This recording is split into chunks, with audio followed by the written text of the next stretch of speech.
കുറച്ചു കാലം മുന്നേ വരെ ബിഗംസിന് ശേഷം മലയാള സിനിമ ഭരിക്കാൻ പോകുന്നത് ഫഹദ് ഫാസിൽ ആണെന്നായിരുന്നു പൊതു അഭിപ്രായം. പക്ഷേ ആവേശത്തിന് ശേഷം ആ ഒരു പണ്ടത്തെ കംപ്ലീറ്റ് ഫഹദ് ഫാസിൽ മൂവി അത് മിസ്സിംഗ് ആണ്. OKCK അല്ലാതെ ഓർത്തിരിക്കുന്ന മറ്റൊരു ക്യാരക്ടറോ മൂവിയോ ഉണ്ടോ എന്ന് പോലും സംശയമാണ്.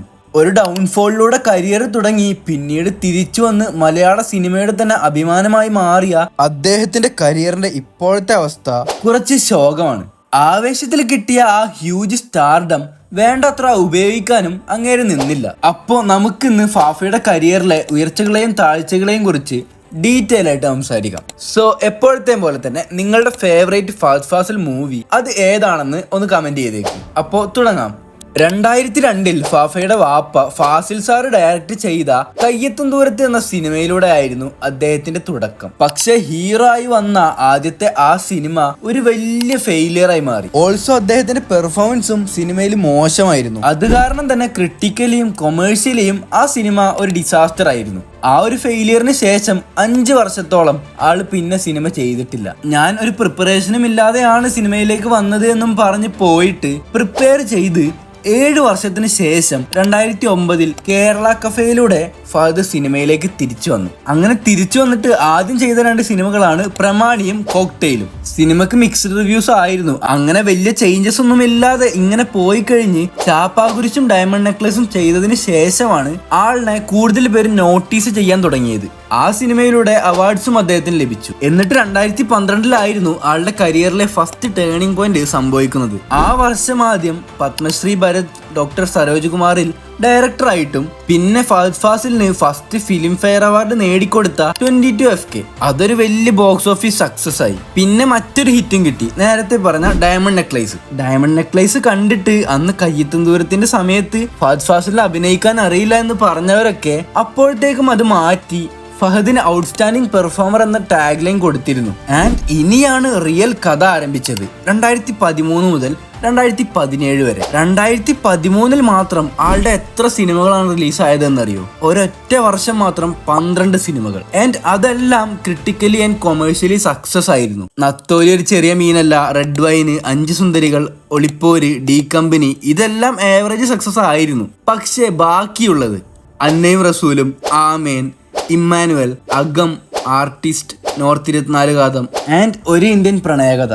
ആ വർഷം കുറെ അവാർഡ്സ് ഒക്കെ ഇങ്ങേരുടെ പേരിലായിരുന്നു. ആ ഒരു ഗംഭീര വർഷത്തിന് ശേഷം 2014 4 സിനിമകൾ മിക്സ്ഡ് റിവ്യൂസ് കിട്ടിയ 1/2 ആൻഡ് രണ്ടാമത്തേതാണ് ഇപ്പോഴും പലരുടെയും കംഫർട്ട് മൂവി ആയ ബാംഗ്ലൂർ ഡേയ്സ്. അതിലെ ശിവ എന്ന ക്യാരക്ടറിന് നല്ല ഡെപ്തും അതിനനുസരിച്ചുള്ള പെർഫോമൻസും ഫാഫയുടെ ഭാഗത്ത് നിന്ന് ഉണ്ടായിരുന്നു. ദെൻ ഇയോബിന്റെ പുസ്തകം. വിരലിന് എന്ത് പറ്റിയെന്ന് ആരെങ്കിലും ചോദിച്ചാൽ മൂന്നാറിൽ അലോഷിക്ക് കൈ കൊടുത്താന്ന് പറഞ്ഞാൽ മതി. പിന്നെ ആ വർഷത്തെ അവസാന റിലീസ് മണിരത്നം. അങ്ങനെ ഓഡിയൻസിന്റെ ഒക്കെ മനസ്സിൽ ഇങ്ങരുടെ ഒരു നല്ല ഇമേജും വന്നു. ആൾക്ക് നല്ല രീതിയിൽ അക്സെപ്റ്റൻസും കിട്ടി തുടങ്ങി. 2015 3 ആവറേജ് പടങ്ങളാണ് ചെയ്തത്. മറിയമ്മുക്ക്, ഹരം, അയാൾ ഞാനല്ല. എന്നിട്ട് 2016 തുടങ്ങിയത് തന്നെ ഒരു ഫ്ലോപ്പ് മൂവി വെച്ച്, മൺസൂൺ മാംഗോസ്. പക്ഷേ ഈ ആവറേജും ഫ്ലോപ്പിനും ഒക്കെ പകരം വെക്കാനായിട്ട് 2016 ഇറങ്ങിയ ഒരൊറ്റ സിനിമ മതിയായിരുന്നു. ദിലീഷ് പോത്തൻ ഡയറക്ട് ചെയ്ത മഹേഷിന്റെ പ്രതികാരം. അതൊരു മേജർ സക്സസ് ആയിരുന്നു. അതിലെ ഫാഫയുടെ പെർഫോമൻസും ടോപ്പ് നോച്ച് ആയിരുന്നു. അതിനുശേഷം 2017 4 സിനിമകൾ, റോൾ മോഡൽസ്, ടേക്ക് ഓഫ്, തൊണ്ടി മുതലും ദൃക്സാക്ഷിയും ആൻഡ് വേലക്കാരൻ. അതിലെ 3 ഹിറ്റ്. ടേക്ക് ഓഫിലെയും മഹേഷിന്റെ പ്രതികാരത്തിലെയും പെർഫോമൻസ് ഒക്കെ കണ്ട് ഫാഫയുടെ കണ്ണിന്റെ പ്രത്യേകത ആൾക്കാർ പ്രൈസ് ചെയ്യാൻ തുടങ്ങി. പിന്നെ തൊണ്ടി മുതൽ അത് ആളുടെ കരിയറിൽ തന്നെ വൺ ഓഫ് ദ ബെസ്റ്റ് റോളായിരുന്നു. ആ സിനിമയിലൂടെ ബെസ്റ്റ് സപ്പോർട്ടിംഗ് ആക്ടർക്കുള്ള നാഷണൽ ഫിലിം ഫെയർ അവാർഡും ആൾക്ക് കിട്ടി.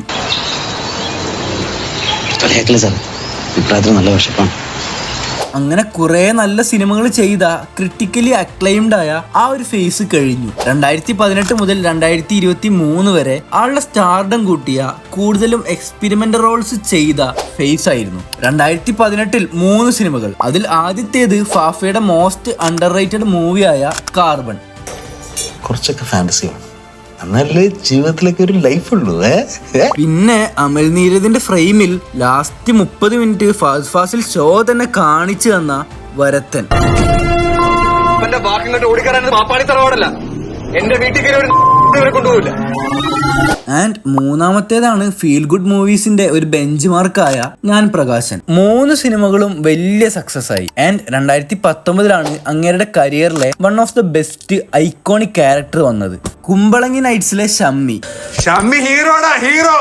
ആൻഡ് ആഫ്റ്റർ ദാറ്റ് അങ്ങേരുടെ റേഞ്ചേ മാറി. ഷമ്മിയെ മലയാളികൾ സ്വീകരിച്ചത് അതൊരു നെക്സ്റ്റ് ലെവലായിരുന്നു. സിനിമ കണ്ട എല്ലാവരും ഷമ്മി എന്ന ക്യാരക്ടറിനെ ആ ഒരു രീതിയിൽ പെർഫോം ചെയ്തു വെച്ച ഫഹദ് ഫാസിലിനെ പ്രശംസിച്ചിരുന്നു. അതിനുശേഷം സായ് പല്ലവിയുടെ കൂടെ അതിരൻ ഇറങ്ങി. മലയാളത്തിൽ അന്ന് അതിരൻ ഒരു യുണീക്ക് കൺസെപ്റ്റ് തന്നെയായിരുന്നു. പിന്നെ അതിനുശേഷം ഒരു ഗംഭീര ഐറ്റം വന്നു, അതും മലയാളത്തിൽ ഒരു ഫ്രഷ് കൺസെപ്റ്റ്, ട്രാൻസ്. അതിലെ ഫാഫയുടെ പെർഫോമൻസ് എൻ്റെ മോനെ ശരിക്കും പ്രേക്ഷകരെ ഞെട്ടിച്ചിരുന്നു. ആൻഡ് അതിലെ Fahadh Nazriya combo was awesome. പിന്നീട് ഓഡിയൻസ് ഒക്കെ കണ്ടിട്ട് കുറെ പ്രശംസിച്ച് ഒരു കൾട്ട് ഫോളോയിങ് ഉണ്ടായെങ്കിലും അന്ന് ആ സിനിമക്ക് കിട്ടേണ്ടത്ര വിജയം കിട്ടിയില്ലായിരുന്നു. 2019 തന്നെ മറ്റൊരു സിനിമയാണ് വിജയ് സേതുപതി നായകനായിട്ട് വന്ന സൂപ്പർ ഡിലക്സ്. ആ സിനിമ ഫഹദ് ഫാസിലിന് ഒരു വൈഡർ റെക്കഗ്നീഷൻ കിട്ടാൻ നന്നായിട്ട് ഹെൽപ്പ് ചെയ്തു. ആൻഡ് കോവിഡിന്റെ സമയം വന്നു. ആ ഒരു സമയത്തും ആള് നല്ല നല്ല OTT സിനിമകൾ പോലും ഡെലിവർ ചെയ്തിരുന്നു. അതിനുദാഹരണമാണ് ഇന്ത്യയിലെ തന്നെ ആദ്യത്തെ കമ്പ്യൂട്ടർ സ്ക്രീൻ മൂവിയായ സി യു സൂൺ. പിന്നെ പെർഫോമൻസ് കൊണ്ട് ഞെട്ടിച്ച മറ്റൊരു സിനിമ ജോജി. വരത്തിനൊക്കെ ചെയ്ത ഇങ്ങേരാണ് ഈ ഒരു +2 പയ്യന്റെ ഫിസിക്കും ആ ഒരു മാനറിസവുമായി വന്നത് എന്ന് നമുക്ക് വിശ്വസിക്കാൻ പോലും കുറച്ച് പാടുള്ള ആ ഒരു രീതിയിലാണ് അങ്ങേരുടെ ഡെഡിക്കേഷനും പെർഫോമൻസും. പിന്നെ അതുപോലെ കോവിഡ് ടൈമിൽ വന്ന തിയേറ്ററിൽ നമുക്കൊക്കെ മിസ്സായ ഒരു ഗംഭീര ഐറ്റമാണ് മാലിക്. മാലിക്കിന് ശേഷം പിന്നെ അദ്ദേഹം പാൻ ഇന്ത്യൻ പരിപാടികളിലേക്ക് ഇറങ്ങി. അതിനൊരു തുടക്കമായിരുന്നു പുഷ്പ പാർട്ട് 1 ഒരു വില്ലനായിട്ട് വന്നത്. പാർട്ടിയില്ലേ പുഷ്പ? പിന്നെ അടുത്തതായിട്ട് തമിഴില് ഏറ്റവും കൂടുതൽ ഫാൻസ് ഉള്ള LCUവില് ഒരു സ്ട്രോങ് ക്യാരക്ടറായിട്ട് വിക്രത്തിൽ വന്നു. അങ്ങനെ ആൾക്കൊരു വൈഡർ റെക്കഗ്നീഷനും കിട്ടാൻ തുടങ്ങി. പക്ഷെ മലയാളത്തിൽ പിന്നീട് വന്നത് റഹ്മാനൊക്കെ മലയാളത്തിലേക്ക് കൊണ്ടുവന്നിട്ട് ഓഡിയൻസിന് അത്രക്കങ്ങ് വർക്കാവാതെ പോയ മലയം കുഞ്ഞായിരുന്നു. പക്ഷെ തമിഴിൽ അപ്പോഴും വലിയൊരു ഫാൻ ബേസ് ക്രിയേറ്റ് ചെയ്ത മാമന്നനിലെ വില്ലൻ ക്യാരക്ടറൊക്കെ ചെയ്യുന്നുണ്ടായിരുന്നു പുള്ളി. ആ ഒരു സമയത്ത് മലയാളത്തിൽ മമ്മൂട്ടിക്കും മോഹൻലാലിനും ശേഷം ആര് എന്ന ചോദ്യത്തിന്റെ ഉത്തരമായി മാറിയിരുന്നു ഫഹദ് ഫാസിൽ. ആൻഡ് ആ ഒരു പീക്ക് ലെവലിൽ നിൽക്കുമ്പോഴാണ് ജിത്തു മാധവന്റെ ഡയറക്ഷനിൽ വന്ന പാൻ ഇന്ത്യൻ റെക്കഗ്നീഷൻ കിട്ടിയ ഫാഫയെ റീഇൻട്രൊഡ്യൂസ് ചെയ്ത സിനിമ വന്നത് ആവേശം. ആവേശത്തിന്റെ വിജയം ഐക്കോണിക് ആയിരുന്നു. അതിലൂടെ ആളുടെ സ്റ്റാർഡം മറ്റൊരു പീക്ക് ലെവലിലേക്ക് എത്തി. അത്രയും റെക്കഗ്നേഷൻ കിട്ടിയിട്ട് ഇനിയിപ്പോൾ ആള് മോളിവുഡ് ഭരിക്കുമെന്ന് ചിന്തിച്ച സമയത്താണ് പക്ഷേ പിന്നെ കുറെ മൾട്ടി സ്റ്റാർ മൂവീസ് വന്നത്.